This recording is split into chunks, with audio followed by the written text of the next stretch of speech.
ang paglalakbay ni Don Juan at ang pagkahuli sa Ibong Adarna.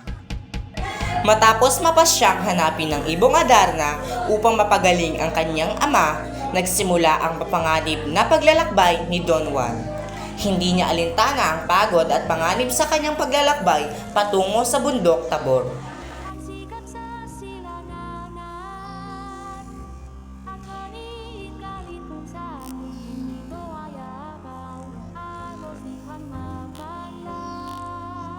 Tagal na akong naglalakbay, ngunit hindi ko pa rin natatagpuan ang bundok Tabor. Kailangan kong matagpuan ito para sa aking amang hari.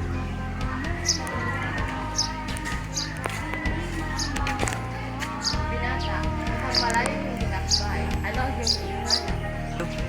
Mahal na ermitanyo, ako po si Don Juan ng Verbania. Hinahanap ko po ang Ibong Adarna, pagaling ang aking amang hari.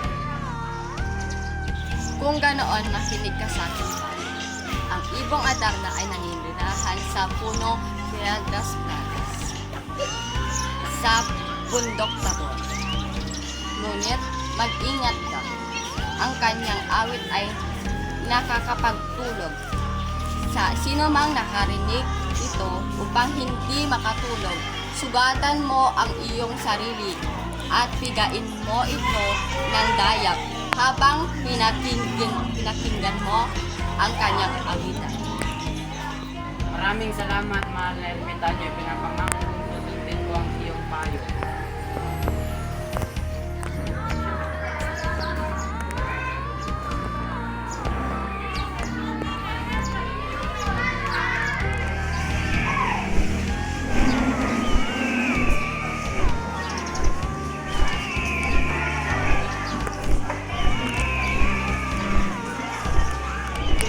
Ganda ng kanyang awit, ngunit hindi ako dapat magpatalo sa ito.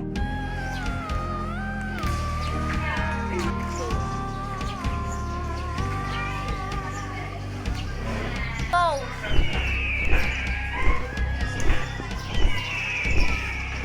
I go! Ngayon ang pagkakataon.